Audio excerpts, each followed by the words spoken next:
to say, so Monday is the last time you, the students of the class, can do your show and tell activity. So if you're looking for something to talk about, there's been some really important sports stories that have happened. One of the interesting ones is the German gymnastics team they've chosen to move from wearing leotards to unitards. And so if anyone wants to look in to that and share that story with the class, that could be a really interesting one to talk about. It's probably going to overlap actually a lot with what we talk about with Julie today. So I am going to introduce our guest. So Julie Kedzie is our guest today. She was kind enough to not only stop by and give us some of her time, but she also downloaded Teams. So that was a big move to download a program for us. Julie is a pioneer in MMA. She was a fighter who fought in multiple organizations, many of the biggest organizations that we're familiar with, including the UFC. Did you ever fight for Invicta? You did, right? No, Fought no, in no. Invicta. Not fought Invicta, but currently an MMA commentator for Invicta. Ton of great stories, ton of experiences to share with us. Julie, after retiring from fighting, went back and got her MFA in, was it creative writing or is it literature? Creative nonfiction. In creative nonfiction, so we can also ask about that experience. So I am going to open it up to you, the students, to ask all the questions, which means we don't have to go in some sort of logical, formal manner, but just ask some of the questions that you submitted to me. I shared them with Julie last night, so they won't be surprised. They won't be really any surprises. I'm going to pretty much sit back and let you do that, and then at the end, I'll jump in and ask some of those rapid-fire fun questions that you sent me as well. So that's the plan, but maybe let's just start off by thanking Julie for joining us, so we can maybe give some applause into our mic if you have her mic on. It's always awesome for guests. This is our final guest of the semester. It's one I've been excited about. So thank you, Julie. And yeah, let's open up. So anyone, you can raise your hand and I'll call on you, or jump in. Either way works. So who wants to get us going with the first question, really about anything?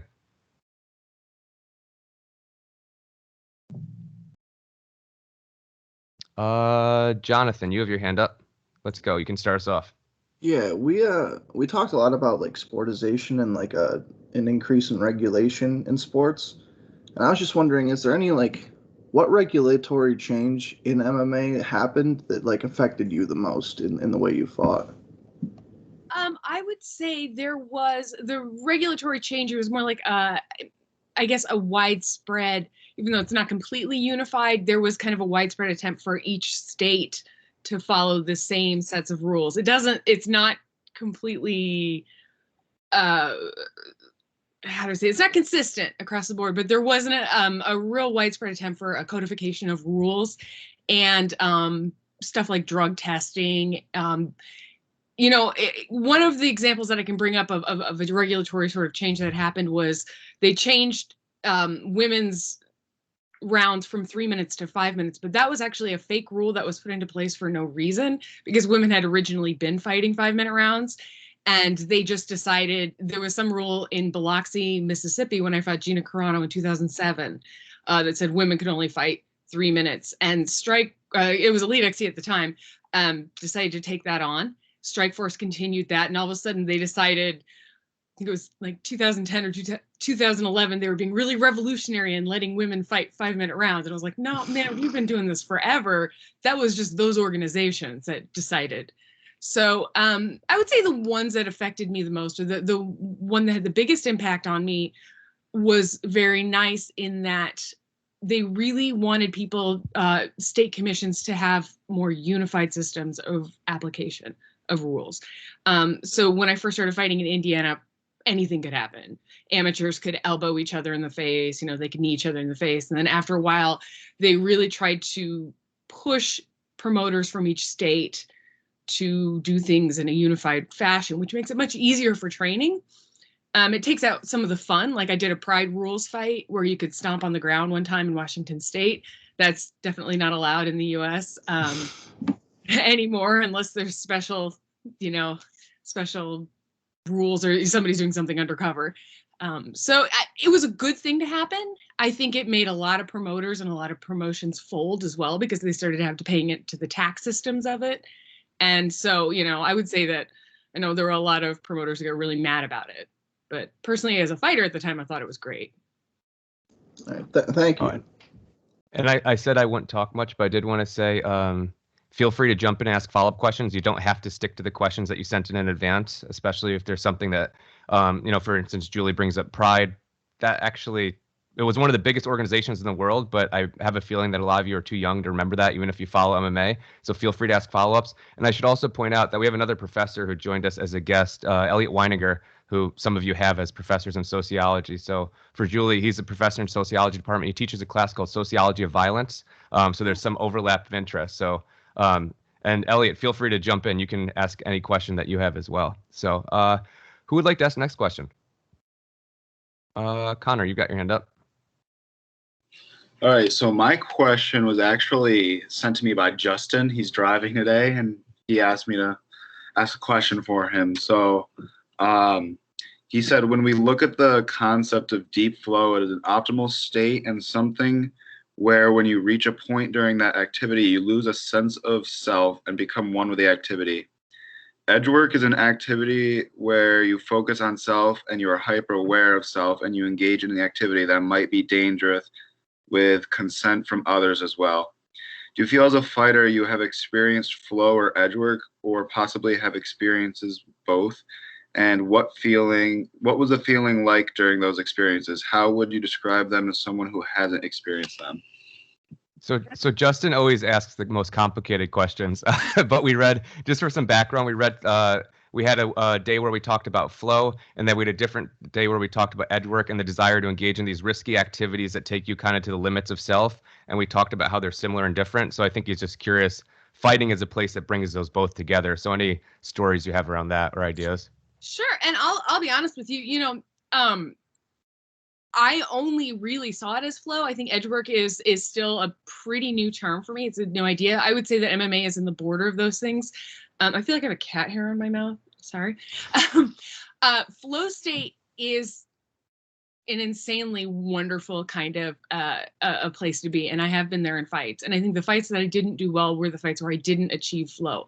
I would say that flow state is something, believe it or not, that it might be that I'm flipping these two terms, but I think edgework was, the states I was in for those were more in training settings, and flow was actually in the actual fight. The fight is the fun part. The fight is the terrifying part. So at least it was for me. So getting to the ring, once I'm in there, they're punching me in the face, I'm punching them back. If I achieved flow state, it was amazing. It was incredible. And it's the sort of thing, I think you guys have already talked about it, but everybody's felt it before. David Rakoff has a brilliant essay on that when he's talking about doing crafting, and Martha Stewart. It's really funny, really biting. But it's the same sort of thing, you get into. And I'd say the Misha Tate fight was a fight where I really found flow. It broke at the end, but I was in a flow state for that fight. Like, it was just, everything was clicking for me, even the dangerous positions. Edgework, I'm going to look more into whether or not I'm conflating these two terms, but edgework, I would feel like that would be in the gym when you're pushing, and we would do things called circles, where you would have a fresh opponent each round and you'd go for 5-minute rounds or whatever. And that person was fresh each time. You had to stay in the middle and you had to get beat on, and you had to hold it together. And that was, I don't know that it's an incredible way of training yourself mentally. I don't know that it's the safest way of training looking back. But we all sparred really hard back in the day. We all tried to knock each other's heads off. So that was dumb, but it was also one of those things where I was mutually engaged in. I am, if I am the person in the Shark Tank, or we just called it the circle. If I'm the person in the middle of the circle, I am agreeing that I want a fresh new person trying to beat the crap out of me. And I'm going to do whatever I can, to get out of those situations. And, in a fight, it's more like, this is awesome because they're getting as tired as I am, hopefully. I don't know if that answered that question, but I love those two terms very much. Flow state was something my coach talked to me about a lot. He was a pretty famous coach in a lot of ways, and I think that he brought some interesting intellectual ideas to the table. I also think a lot of it was superficial. So he was, when I'm answering these questions, I'm sometimes answering them from the information that I was given that may have not been presented to me fully. If that makes any sense. So. Did you have a sense, just as a follow-up, and this, Did you have a sense that those answers were superficial at the time, or is it only in reflecting back? It's in reflecting back. I had no sense they were superficial. And in some ways, I don't think they were. It's the thing is like, because it sounds snobby to say somebody didn't have a full education. You get educated many different ways. But I think that in a lot of ways, he picked and pulled from things that he liked and patchworked it together. And he came across with so much authority, and I placed so much trust in him that I didn't actually ever question anything that he was saying. When I left fighting and when I had to kind of go to school and, for myself, I could just throw ideas out there and people would believe the authority that I had because I'm a fighter. So I must know this and I must know that. You get some sort of a bizarre authority when you're at the top of your field or in that sense. So he was the top of his field coaching. He would say things to me. I would believe they were 100% truth. Then I went to graduate school after fighting and I was like, oh, crap. And I was also teaching classes, and I'm just like, these are Wikipedia answers, which is not to say Wikipedia is bad, but it's like, that's not all. You really have primary sources are super, super important. And so I had to relearn a lot of things from a lot of different perspectives. And that's great. Like, I'm glad, because I think he opened a lot of doors for me, a lot of ways of thinking, but I don't think that they were deep enough into me being able to carry them forth as legitimate theories that I can present in a scholarly way, if that makes sense.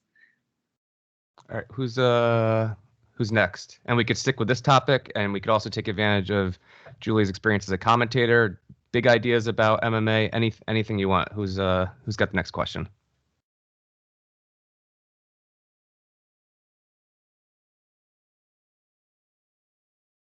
So just raise your hand and I'll call on one of you. Skylar, you got your hand up. So my question is, what did your family and friends think, and say when you told them that you wanted to start training, competing in MMA as a profession instead of because we read an article, I forget which one it was, but it was where you were gonna be a lawyer or something. And what did they think when you were I want to compete and train in MMA as a profession instead? That's a very good question. They hated it. I had been in martial arts my whole life, and I'd actually been a competitive point karate fighter, and I was quite good at it. And I also did the forms kata, won big championships. Flail. I shouldn't make fun of forms because it's actually really legitimate training in a sense. It's a little bit like AI, because it's all about muscle memory and building on ideas. But anyway, digressions aside, they thought, and you can kind of tell just from the way I talk, I have some attention deficit, or ADHD, I guess is the proper term for it. So they thought it was just another one of my things that I was going to run off and do. My sophomore year of college, I ran off to India with some doctors. I decided maybe I would go to medical school. So I was going to go there, and I did not have the money for these things. And so I know you guys are facing an entirely different financial future, and the world is uncertain, all these other things. But believe me, I used my student loans the ways you weren't supposed to use student loans, and I got in a lot of trouble. So that aside, I will never own a house. That aside, I always had a thing that I needed to try and I needed to pursue. And law school was a really big deal to me because I was working in the law library. I was working, they let me sit on constitutional law classes when I was an undergraduate. Just absolutely loved it. I still love the law. I think it's very interesting. But fighting was something I'd been doing for so long, or martial arts was something I'd been doing for so long. It felt like it was the right way of being combative. So my family hated it. My mother actually at one point said, well, can you ask the ref if you can wear a helmet? The other girl doesn't have to. When you fight, can you wear headgear? And I was like, Mom, that's not allowed. And also gross. It's really hard to fight in a helmet, believe it or not. There's peripheral vision issues. But they hated it. My GPA, I think, my GPA went from a 3.9 to a 3.4 or something like that. And that's still not a great, 3.9 is not always, it's beside the point. GPA is crap. Don't tell your parents I said that, but it's crap. It's not who you are.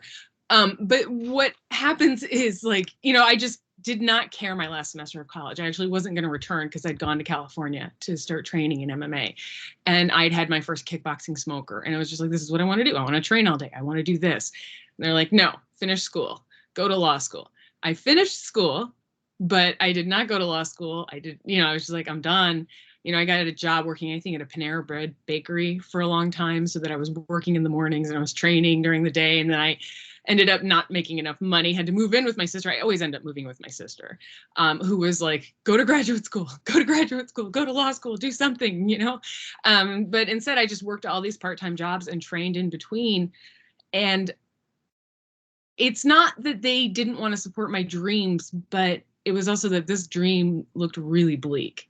Like, there were no opportunities for women that they could see. They didn't understand MMA anyway. My sister did, it was nice of her to let me live with her, but they didn't understand MMA. They understood martial arts. So they wanted me to be doing the safe stuff where I'm fighting the air. But fighting another person in a cage or a ring, that didn't, it didn't sit well with them. And then the Elite XC fight, again, I mentioned that in 2007 was the first kind of nationally broadcast thing. And there was a family reunion or a family wedding or something like that. And everybody during the party, I guess they started watching it in the after party at the wedding. And so that's when my mom finally actually saw me fight. And that was like 10 fights into my career. And I think she got it then. She didn't like it, but she got it.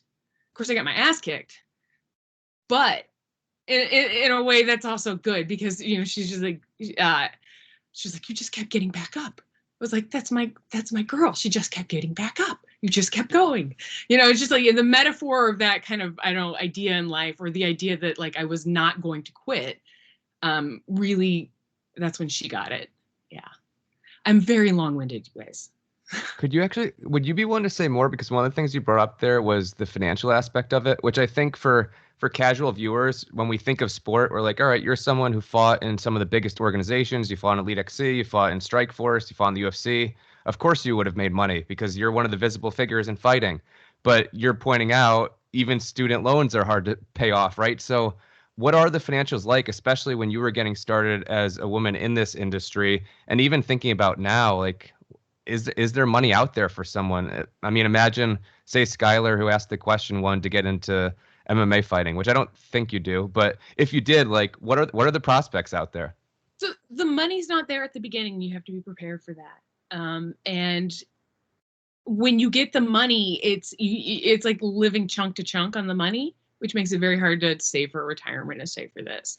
And I didn't realize how racist a term this was, and I apologize for repeating it or if it's triggering, but what we would call it in the gym when I was in Albuquerque is we would call it being hood rich. You'd get a chunk of money, and then that was your money. You just spent it all, and then it was gone.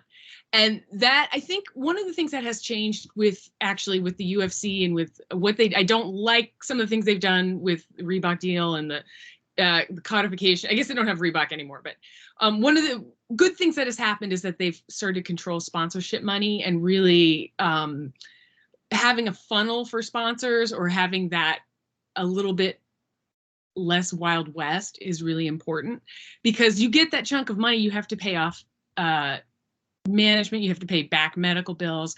The lowest paycheck I ever made was $150. I was used to making for a professional fight. You got it at the end. You fought, and then you were given $150. Yeah, as an afterthought, because it was a last minute opponent. And the guy thought he was doing me a big favor, because the big favor was that I got to fight. The bad thing was, my mentality was, I got to fight. Like that was my treat. The biggest paycheck I ever got was when I was in the UFC. I think I was I made $9,000. So that's a starting rate. I think they start them at 10 now in the UFC. That's a starting rate, and that's your show money and your win money. And because I never won in the UFC, I never got that win money. So you wouldn't expect a huge paycheck from a fight, even though that is the job. You would sort of expect it in endorsements. Sometimes I had really good financial endorsements and backing. Other times I did not. I have thousands in back taxes that I'm paying that, forever. So you kind of have to have a job, or you have to have a savings, or you have to have something in mind. It's it's weird because I think having a safety net is dangerous because then you maybe don't take a risk fully. But I also think that there's been so many fighters I've seen fall to the wayside with, just, I think it's important to understand that you're going to have a short window to do the job. The job is not what's going to make you the money. But that doesn't mean the job's not worth doing. It's how you conduct yourself around that or how you prepare for it before or after. So I was going to say, I don't think you should not fight. I just think you should understand that there has to be something afterwards. And you're going to be poor. Yeah. So. Who's got the next question? Raise your hand if you've got one. Who's got Zach? And Zach is someone who also trains in jiu-jitsu locally. So cool. Just as an aside, that doesn't matter at all. But Zach, what's your question? Yeah, just following up with like the financial aspects of like fighters and stuff. I just wanted to know your opinion on what the UFC recently just did, where they're not allowing fighters to have any other sponsors besides the Venom gear that is affiliated with the UFC, because I know that a lot of fighters make the majority of their income from sponsors on their shorts and shirts and stuff pre and post fight, and now they're not allowed to do that. So I was just wondering what your opinion on that was. Well, I have a divided opinion on it. On one hand, I think it's absolute crap. I think you're not going to be making a living off of fighting. You're going to be making a living off of the things surrounding fighting. If you're lucky and you're, I don't know, Conor McGregor or somebody, yeah, you could make a living off of it. But he also does the endorsement game pretty big time. However, having one sponsor where you are guaranteed that money with the fight is pretty important. I have been over my career owed thousands and thousands of dollars from sponsors who just never paid. And there was no way to pursue them. So you're wearing a logo on your shorts of somebody who just decided they don't have the money. They said, yeah, I'm going to give you $5,000, put this logo on your shorts. If you win the fight, I'll give you $10,000. So it's like this extra thing going on. And then they never pay you anything. I also had a real dirty manager at one point who just made up that we had these sponsorships and put fake logos on our shorts of companies. And they were like, hey, thanks for repping us, but we're not paying you. We never had a deal with you. And so the making it, I say codification a lot, but I guess making that more regulated with the Venom shorts is helpful in that it is a guaranteed sum that they're going to be getting in sponsorship. But I think that they should allow them sponsors. I really do. I mean, the whole cage, they said it's like keeping the shorts clean or, keeping it a cleaner look or whatever, but the whole cage is covered with sponsors. So I think they should let them. Maybe it should be in only one area of a shirt or something. They could do something that makes it a little bit more, I don't know, that makes the Venom logo look bigger so everybody knows that's the main one. But I'm not a fan of taking away a fighter's ability to make a living. And that's what sponsorships are many times. So. Good question, Zach. Who's got the next one? Where should we go next in the conversation?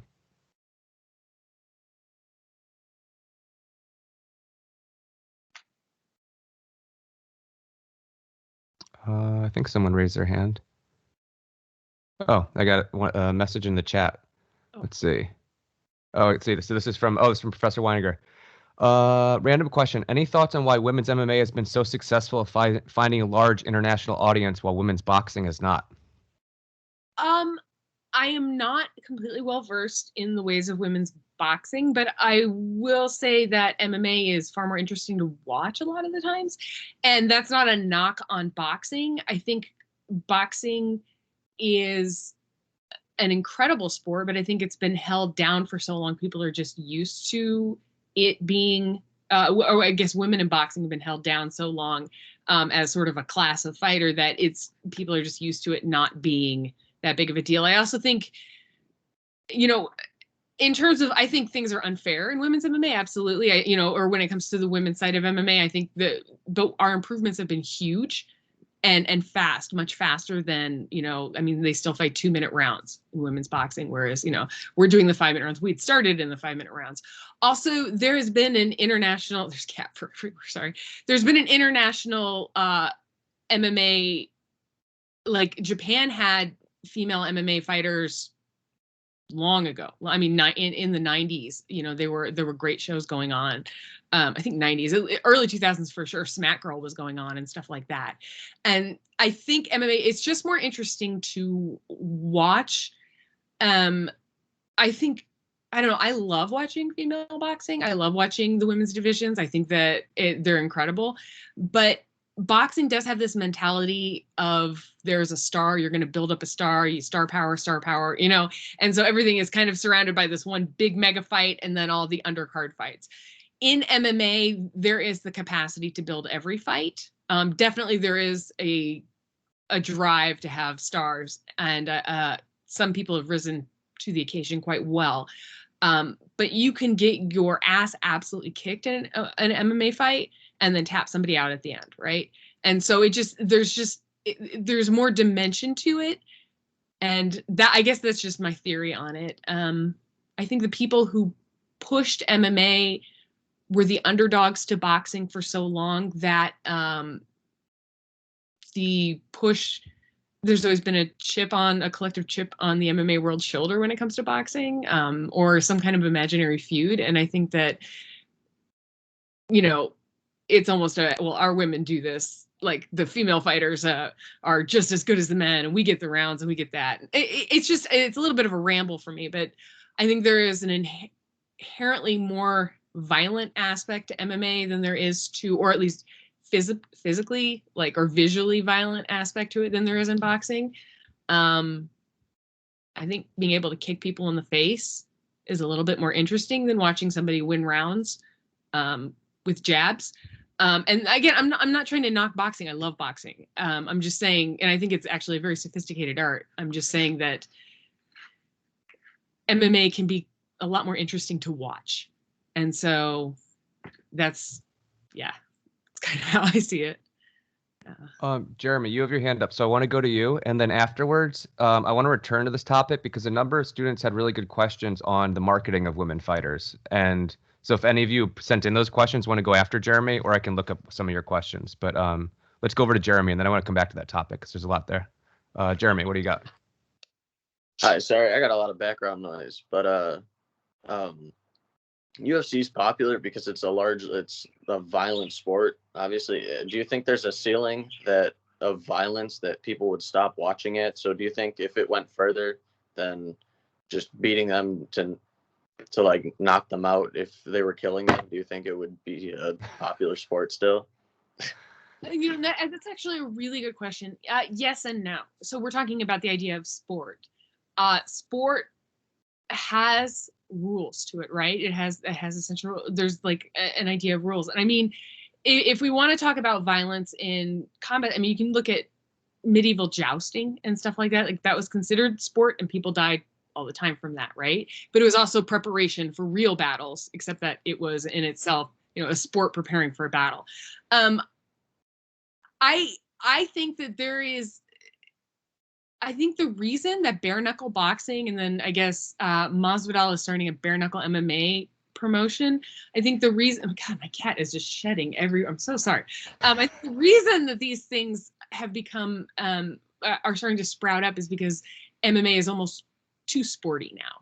So I think when we're talking about violence, there are levels to violence that people crave. And if they don't see them, they seek them out. Now, it's all really interesting. You know, I have not studied sociology. I have not studied, psychology at all. But I have been a fighter, and there is a relish you take in the violence. For my part, like, you know, I enjoyed it. I enjoyed hitting people. I enjoyed beating them down. And I also knew that there was a ref to pull me back. There were times when I felt bad about it. But you also have to think that's a part of the human spirit that we need to recognize. I think when we suppress it, and not everybody's a violent person, not everybody has these feelings, but a lot of people do. And I think when we suppress it, it can get a little bit out of control and over manifest or whatever. I think killing people in the cage, this is kind of really cold, but it's not good marketing, right? I mean, if you kill somebody in the cage, if you're fighting to the death, then, eventually, the person who's winning all the time is going to die at some point. That may raise the stakes, but it's also like, I don't know, if you push the limits too far, then you're just going to run out of product. And that's, people, they're going to get mortally wounded. And I'm not saying this, I don't take human life lightly at all. I'm just trying to be a little bit analytical in this answer. The gladiatorial games, those kinds of things, a lot of those were done by slaves. So they weren't considered to be human beings to begin with. And which is disgusting in itself. But I think that one thing that happens in a really good fight is that you see human beings rise to the level of heroism that inspires people. I think, and that's what the gladiatorial games, sometimes they were actually, serve that purpose to inspire the troops or to inspire people to know that they could fight for whatever. But I think that we want to see the human spirit in action. We want to see it succeed. Violence is a really connective way of doing that. But if you do it in such a way that it devalues human life, then you're not going to see, you may every now and then see this come, somebody come from behind, but mostly you're just going to see people getting treated like they're not people. I don't know if that makes any sense. So MMA is teetering on the edge of, if it's still a sport, and these rules are in place, we can rely on those rules to protect maybe the sanctity of human life. In a sense, not the dignity of it, but the sanctity of it. I don't know if I'm making a lot of sense here, but also I think it's just bad marketing. If people kill each other, then, eventually it's just, well, hopefully it will never happen, but it's just not going to last as a product. Yeah. So I'm stealing a student's question here. So I forget who actually sent this in, but the women's MMA world, especially when you were first getting going, is relatively small. So you fought a lot of people you knew. Was that a challenge? Did you ever struggle, actually, like you're saying, you enjoyed, imposing your will on someone, hurting another person, engaging in this painful act? Did you ever find times where you're like, this is going to be hard to do because I actually like this person? Or how did you get past that in terms of the mental game?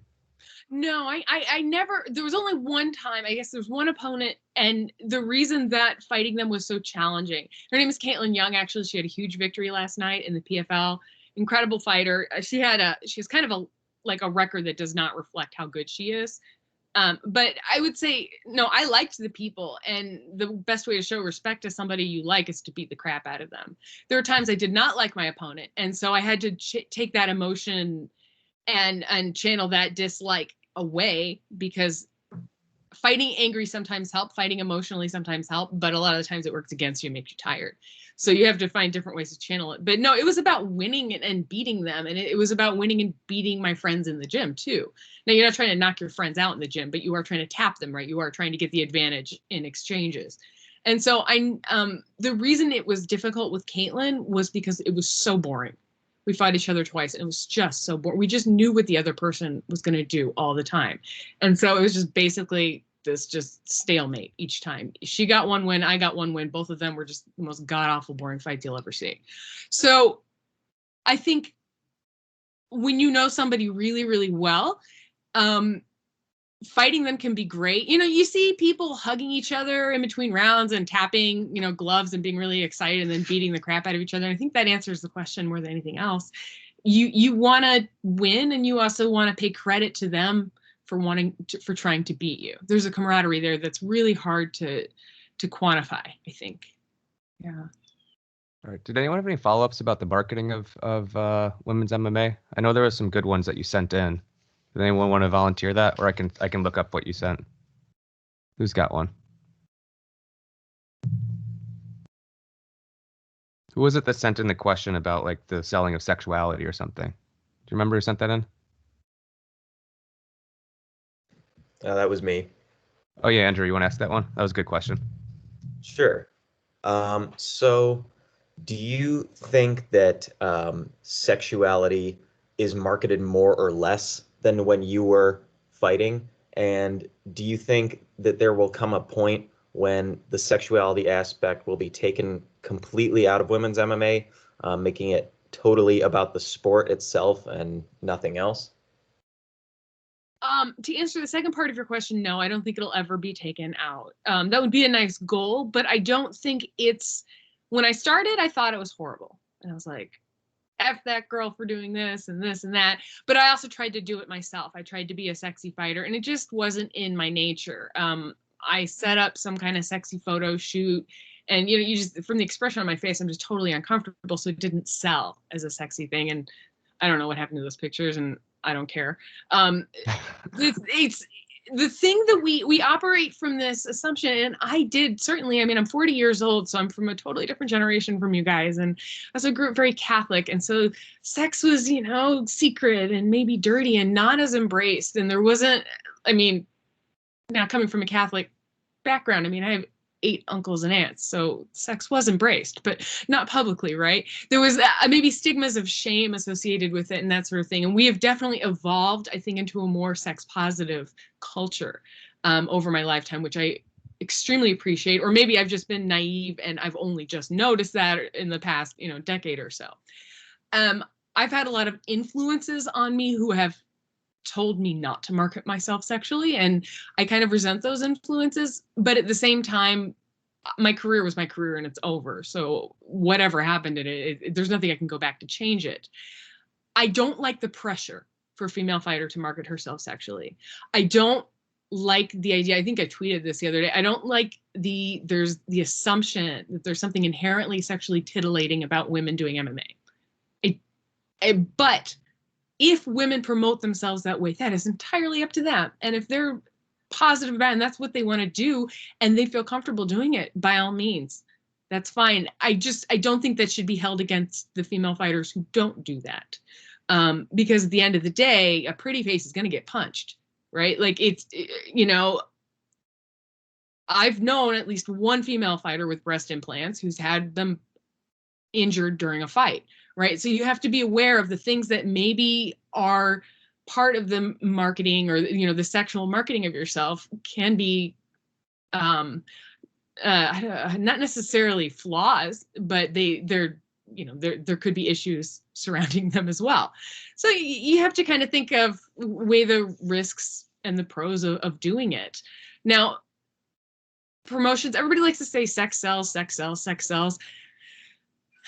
I think that's actually from the basis. I mean, sex is great and, sexy things are, but I think that's also from the basis of it being something kind of ashamed, something so bad, like violence is bad and sex is bad. And these are not bad things. These are just things, right? And it seems like more of a premise than it is a fact. I don't know. I know I really talk in circles sometimes, but where did you see the pressure coming from? Because that's one of those interesting questions. We often talk about these things existing out in the world, but they often come from places. So did you see it more from sponsors that were giving more rewards to women who were marketed themselves in that way? Did you ever see promotions being like, well, we're going to push that fighter because she's attractive? Yeah, like, was it kind of behind the scenes, fighters would talk to each other? Where did you actually get a sense that this was something that fighters should do? Because it seems like a lot of women fighters have gone that route. And thinking even back to Professor Weininger's question, I feel like you've seen it more in women's MMA than in women's boxing. And I don't know, maybe it's just because women MMA fighters are more visible. And I could think of a few boxers have gone that route, but not as many as in women's MMA. Yeah, I mean, Mia St. John definitely, she marketed on sexuality quite a bit, and she did a good job of it. But I think, no, so when I first started fighting, you got to think dial-up internet, message boards, not like that's where you would get information. So, along with, oh, there's a fight opportunity here, and the next thread is 10 sexiest female fighters. And so you kind of, it was from the beginning, I was at least navigating this path of trying to figure out how you get the attention that you're a good fighter and how you get that sort of following. Sponsors definitely gave more money to women who were sexier. Like that was a given. Promoters, Elite XC started it. Gina Carano was the face of women's MMA. I mean, the face of, like, I get that as a representational title, but it's also like, that's a stupid title. Like, it's just a stupid title. Nobody's the face of anything, like in MMA, because anything can happen at any time. But and behind the scenes, definitely promotions were saying, we're not going to sign that girl. She's not marketable, and not marketable meant she's not pretty. She's not sexy. I've seen that happen. Yeah. Since my career started. I've also seen a change in it. I mean, it's one of the reasons I'm such a believer in Invicta FC, because Shannon Knapp started this promotion almost in direct, as a response to that. Like, she hated hearing Beauty versus the Beast, or, that girl's not pretty enough to fight here. And that, then she was like, no, all fighters, all female fighters. It's not going to be about that. So if within, the boundaries of, within the, I should say the auspices of Invicta FC, if you say, I fight for Invicta and here's my boobs, those two things are not related necessarily, right? Invicta's not going to do anything for you for showing your boobs. Another promotion might, I don't know. I've not seen any proof of that. I would say that the UFC does love to market a pretty girl. But I haven't worked with the UFC in a very long time, so I can't tell you what's going on behind the scenes there at all. But I have seen things happen in, pretty much every fight promotion I've been in, except Invicta, that I've been involved with. There I've seen it's been about sex. Bodog fights used to have the ring girls, who were, a lot of them were Russian models, I think, and they would put them in string bikinis and have them learn how to do arm bars on each other and rear naked chokes and stuff, and that was part of their promotional packages. Why you wouldn't want to learn how to do these things from an actual professional fighter, I don't know, but yes, I do know they wanted them to think boobs and fighting. So, yeah. I'm stealing another student question because I like this one. So MMA is one of the few sports where women and men train together, right? Do you think other sports can learn something from that? Or maybe if you could talk about your experience, because that's rare. Like, you don't see the Brockport soccer teams training together. You don't even see the Brockport tennis teams training together. And yet MMA, this very physical sport, last time we had Zach, who trains in jiu-jitsu, talking about how his experience having women much smaller than him just dominate him on the mat sometime, and how that teaches him something about what a woman's body can actually do. I guess I'm kind of answering as I'm kind of talking in a circle also. But I'm just curious if you could talk about the experience training with men, if there's something to be learned from that. There's absolutely something to be learned from that. Now, when you're training for a competition, I think it's important that you train with both men and women, if you're a female fighter, because you are fighting a woman. So you need to kind of get in the mentality of, this is the body that I'm fighting. This is the body shape. This is the movement that I'm fighting. That doesn't mean you don't train with men who are the same size as you, but different people bring different attributes to the table. So like, if I'm fighting somebody with long arms who's got a really good jab, then I'm going to bring in a dude with long arms and a good jab. And then another female fighter who has different attributes. The thing is, I mean, the UFC came, well, the Gracies started, they didn't start the UFC, but they started the UFC to show that, like, a little guy can beat all the big guys, right? And so having that kind of, okay, a woman can beat men, or a woman can't, in training, I think it's a great, it is demonstrative of what jiu-jitsu can do. It's about leverage. It's about putting yourself in the right opportunity, making the right decisions, and, responding correctly to things. I do think other sports can learn from that. Military combatives, I don't know if they still do this, but I know they used to have a competition that their combatives training was men versus women. It was mixed training. And I actually think that's great for a person to get self-confidence, or not have self-confidence, or understand what they would be doing in a certain situation. Again, I'm theorizing this whole thing, but if I were a man and I had to punch a woman in the face in a military setting, it would help me understand if I have a female, if I'm in the field somehow, or if I'm in combat and there's an actual female enemy, I would still be able to respond the same way, right? And I hate the idea of enemies, but, well, this is a theory. Women understanding that they have the ability to beat a man in a situation also helps them gain, okay, I have the capacity to do this. So there's you can get a lot of mental strength from that. And so I think men and women playing soccer together, tennis together, train together, I think that's a great concept. I also think that if you're in a competitive environment, you're going to want to go up against the type of person that you're going to be competing with, right? So unless I'm fighting a man, I don't want to train exclusively with men. Although I find it very helpful. It helped me with a lot of psychological things, thinking, okay, I'm strong enough to do this, or I can get out of the situation, or my technique is tight enough to do this. That being said, Dr. Rosie Sexton, former MMA fighter, she's in England. I think she's actually a politician now in England. She said that it does at times, we play tricks on ourselves all the time when we're training and we're fighting. And having male training partners be like, oh my God, a woman has never tapped me out before. Like, you're incredible. You could beat anybody. And then not realizing that if you are only exclusively training with men, they might be taking it easy on you by not even, not because they're consciously doing it. Maybe they are, maybe they're not, but then you're fighting a woman who's very strong too. So there's a lot of tricks we can play on each other. I like equality across the board, everybody training with everybody. And then when you have a competition, a specific competition, you are training against that which you're trying to beat. So however you set that up. And if I'm fighting a woman, I definitely want female sparring partners, because I think I can't speak to physiology completely, but I think there are certain attributes that a female fighter brings that a male fighter doesn't, or a male fighter brings that a female fighter doesn't. And I also had the experience of when I was training with certain female fighters, they were trying to knock my head off, even as sparring partners.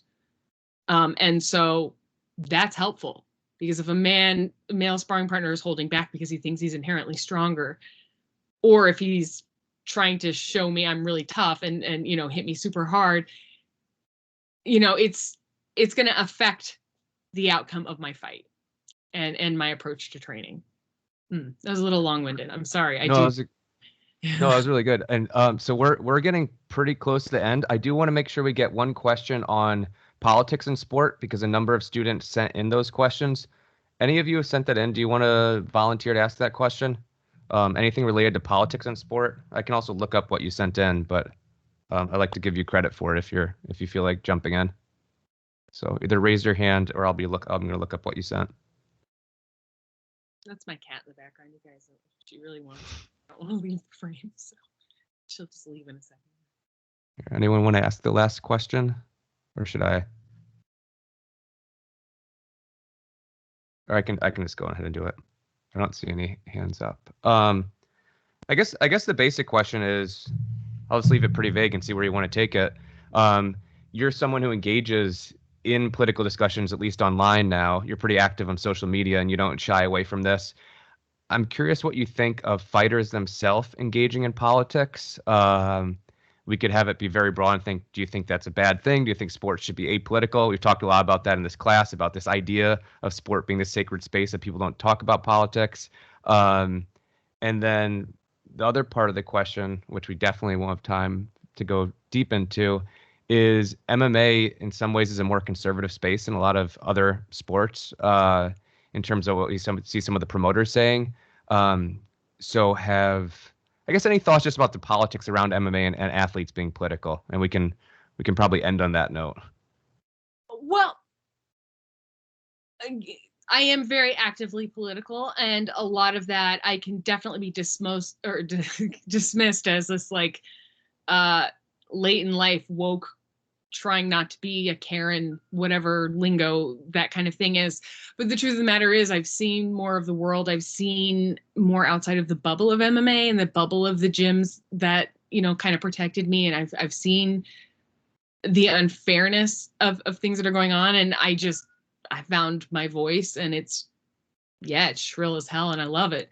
But in terms of MMA and politics, I mean, it's hard to not say, MMA, I think, it exists in a conservative space. And a lot of that has to do with the visibility of Dana White, his relationship to Donald Trump. They're very good friends. Donald Trump used to help run Affliction, which completely went under because it was an interesting organization, but it was also just like it totally went bankrupt because of the decisions they made financially. So the politics involved in MMA, everything comes down to money, right? And when it comes to politics and money, there's generally this mentality, or I tend to think it's true that, you know, conservative politics have a a bent toward holding on to that money and maybe not sharing it or distributing it, you know, the way you have to earn your way, you have to fight your way to that money and that sort of thing. All sports is political. All sports is political. It's impossible to to not have those two things intertwined. There's always going to be political decisions involved. There has to be. That's what commissions are in MMA. I mean, commission it's a state like unified. It's a way of putting rules and regulations on something so that it will be fair. It's not always fair, right? And also just sports, like the visibility, you know, you think about people like Jack Johnson, the boxer, or you know, human beings like that who have made incredible strides in terms of racial visibility through sports. You can't take politics out of sports. You absolutely can't. Now, the idea of MMA being a more conservative space, I think a light is shined these days on the people who have the most outrageous things and the brashest things to say. And so you see fighters adopting personas that maybe actually align with what they are politically or how they feel politically, but then, you know, putting those in 3D and like just getting louder and louder about it because they're trying to promote or provoke outrage from people or provoke a more positive response to people who have politics that align with theirs. And I'm thinking, you know, Colby Covington or Masvidal, people like that who just really outspokenly, rah. And I want all fighters to be treated fairly. I want to see good fights. As a commentator, we've definitely had some fighters come in with strong political views, but I honestly, those things do not come into play when I'm analyzing the fight. I sort of forget I'm watching the blood, I'm watching the action, you know, and so it's an odd thing to, I don't know, it's an odd thing to think about because it's like sports are inherently in politics are inherently in sports. Those things are just so connected, but when the actual fight is happening, I don't give a shit who they vote for. I don't give a shit what's written on their well, now some things I'll get pretty upset about, but I want to see the fight, and that's what matters. And so I don't want to tell people what to believe or how to believe things or how they should conduct themselves. I think fighters should be as political as they want to be. I'm going to be as loud as I want to be and telling them I think they're being stupid. But, you know, when it comes down to the actual fight or the goal, you know, the soccer ball gets kicked into the goal, you're not thinking about who that person voted for. You're thinking about, you know, the point that was scored. You're thinking about the knockout that happens. And so it becomes a real tricky area. It's what surrounds the actual competition that gets real political. Does that make sense? Yeah, no, I think, and that's a really good way to end because we're a tiny bit over time. So I want to make sure we have time just to thank you again for joining us. That was awesome. That's our final kind of real class of the semester. Next week, we're working on a final debate. So this is a really good way to end it. So thank you for joining us. Thank you for downloading Teams. Thank you for spending your time here. We probably could have gone, you know, 5 hours talking about these topics. So we'll just clap one more time for Julie. It's a lot harder to do it on the mic, but you're also getting some thanks in the chat. So we appreciate it. It's awesome. Maybe someday when you're on the East Coast, we'll get you to visit Brockport in person, which would be incredible. So yeah. So thank you all for asking really good questions. Enjoy your weekend. Email me if you have questions. I'll email out the plan for Monday. And yeah, thank you again. So we appreciate it. Bye.